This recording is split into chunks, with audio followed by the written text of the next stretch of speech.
Friend नमस्ते, आप सबका स्वागत है मेरे यूट्यूब चैनल पे। तो मैं आपको बता रही थी कि मैंने शॉर्ट नोट्स कैसे बनाया है।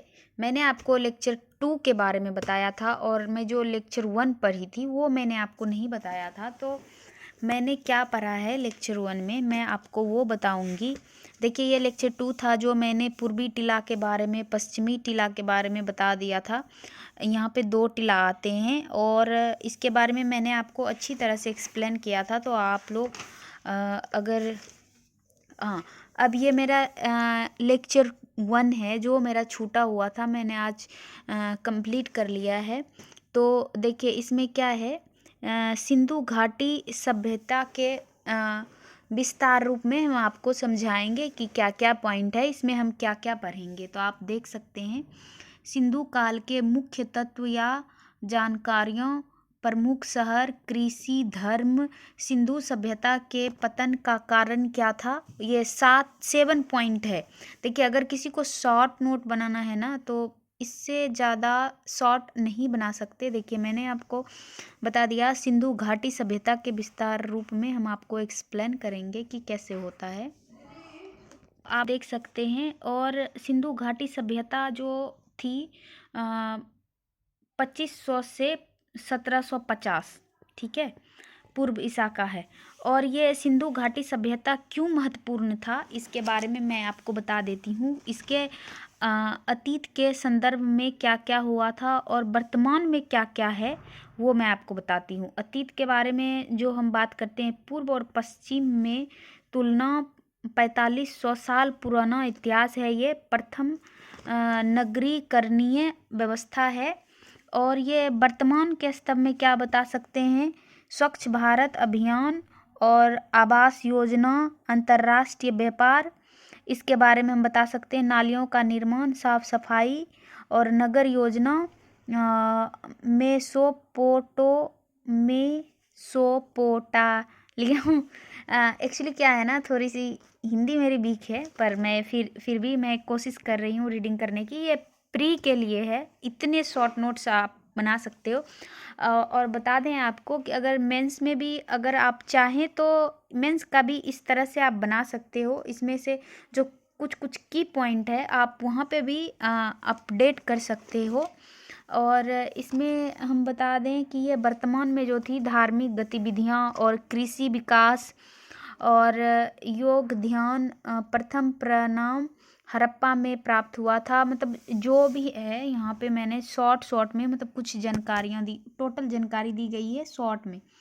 और किसने खोज किया था, उनका नाम क्या था, कब खोज हुआ था, तो ये सारे डिटेल इसमें दिए गए हैं। और सिंधु घाटी सभ्यता का विस्तार में आप देख सकते हैं पंजाब, सिंधु और राजस्थान। पंजाब और राजस्थान के बीच आता है सिंधु घाटी। तो मैंने ये थोड़ा भारत का नक्शा, भले ही अच्छी नहीं है पर मैंने ट्राई किया है बनाने की। और सिंधु घाटी के काले मुख्य तत्व जानकारियाँ क्या है तो आप देख सकते हो। पुजारी योगी की मूर्ति और मुद्रा पर अंकित, इसके मैंने कुछ कुछ पॉइंट लिखा हुआ है। सिंधु सभ्यता से स्वास्तिक एवं चक्र के साथ प्राप्त हुए थे। और हड़प्पा मुसहरों, और इसके बारे में आप देख सकते हैं सिंधु घाटी में जो शहर थी ना, उस शहर के बारे में भी, प्रमुख शहर कौन कौन सी शहर थी, कौन कौन सी नदी थी। और देख सकते हैं हड़प्पा और नदी थी राबी, मोहनजोदड़ो, सिंधु नदी का नाम सिंधु था। और कालीबंगा का ये भी नदी है। और खोजकर्ता कौन कौन है मैं आपको बता देती हूँ। ये जो हड़प्पा राबी है ना, दयाराम साहनी 1921 में खोज किया था। और ये सिंधु घाटी का जो है नदी, ये आर डी बनर्जी ने 1922 में खोज किया था। और ये घग्गर ए घोप 1953 में खोज हुआ था।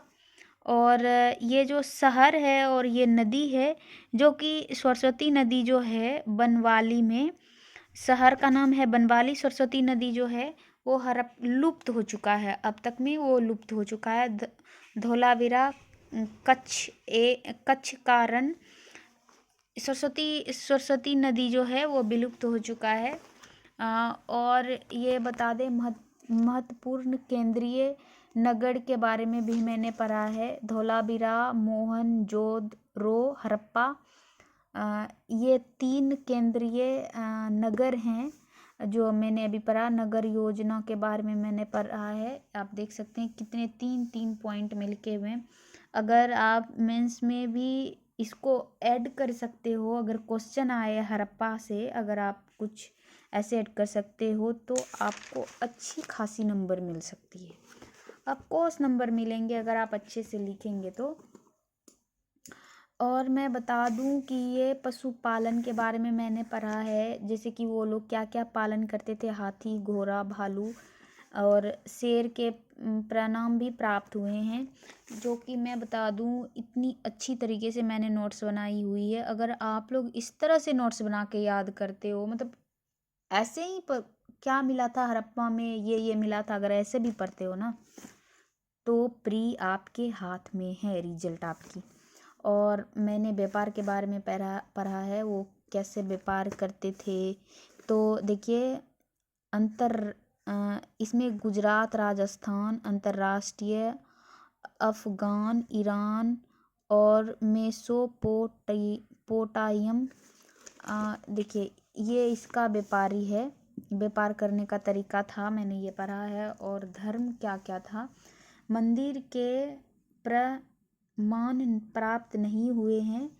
प्रकृति पूजक, नीम पीपल में वो लोग पूजा करते थे। भूत प्रेत, जादू टोना वो लोग को मान्यता देते थे। हड़प्पा कालीन लिपि में भावक्त शैली का उपयोग हुआ है, दाईं से बाईं ओर, और अभी तक पढ़ी नहीं जा रही है। और सिंधु घाटी के प्रमुख स्थल, ये भी भारत का नक्शा है लेकिन नहीं आता है बनाने, तो ख़राब हो चुका है। फिर भी मैंने कोशिश किया है। अगर मैं ऐसा भी बनाती हूँ, प्रेजेंट करती हूँ आंसर को इस तरह से भी, तो हमें नंबर मिलेगा। जहाँ पे 5 है वहाँ पे 4 नंबर, 2 नंबर ज़रूर मिलेंगे आपको, अगर इस तरह से प्रेजेंट करते हो आप मेंस में। और मैं आपको बता दूँ मोहनजोदारो विशेषताएं क्या है, इसकी खोज कब हुई थी, किसने खोज किया था, ये सारे डिटेल इसमें हैं। तो मैंने इस तरह से नोट्स बनाया हुआ है। अगर आप लोग किस तरह से नोट्स बनाते हो आप ज़रूर कमेंट करके बताओ।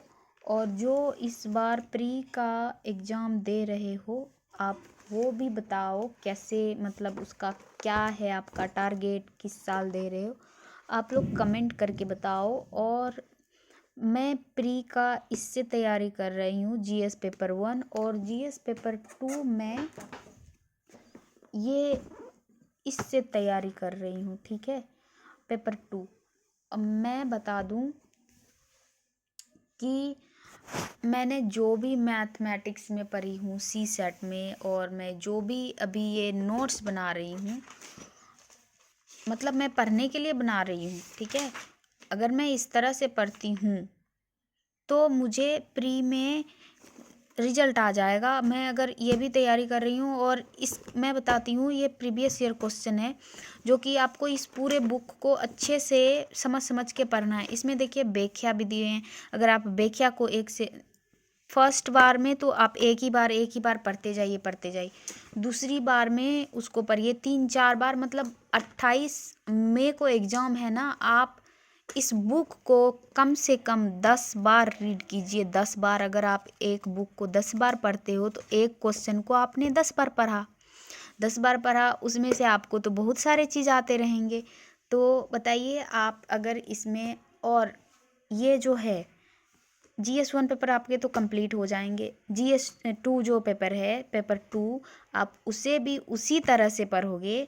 अगर मान लो आप 8 घंटा खाओ पियो सो, और बाकी बात का जो घंटा है कम से कम 12-13 घंटा अगर आप दे रहे हो, 6 घंटा इसमें दे रहे हो, 6 घंटा इसमें दे रहे, तो 12 घंटा जो होगी आपकी प्री का रिजल्ट हाथ में होगा। आप अच्छे से, अगर आपको पढ़ने में मन नहीं लग रहा हो तो आप अच्छी वाली मोटिवेशन वीडियो देख लो, आप थोड़ा सा गाना सुन लो, आप थोड़ी थोड़ी कॉमेडी वाली मूवी देख लो, जिससे आपकी दिमाग शांत रहे और आप अच्छे से पढ़ पाओ। ऐसा नहीं अगर आपको पढ़ने में मन नहीं लग रहा, आप पढ़ने बैठे आपको नींद आने लगी, तो आप ना उस टाइम सो मत, पानी पी लो, थोड़ा सा बाहर जाओ।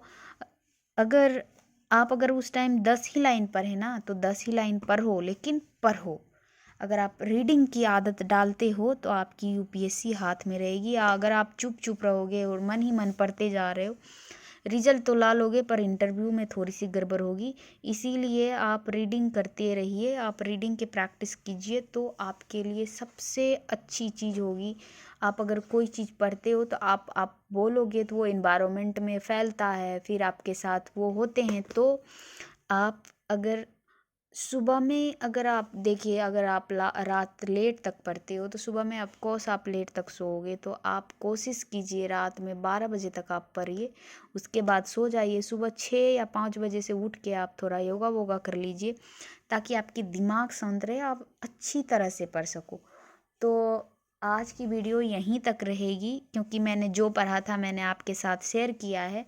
मैं फिर कल रात में आज रात में मैं फिर पढ़ूँगी, तो मैं जो भी पढ़ूँगी वो कल मैं आपको शो अप करूँगी। तो अभी के लिए bye bye and good evening. अभी शाम हो चुकी है, तो मैं फिर आपसे मिलती हूँ और जो भी मैं पढ़ूँगी वो आपके साथ शेयर करूँगी। अभी के लिए बाय बाय।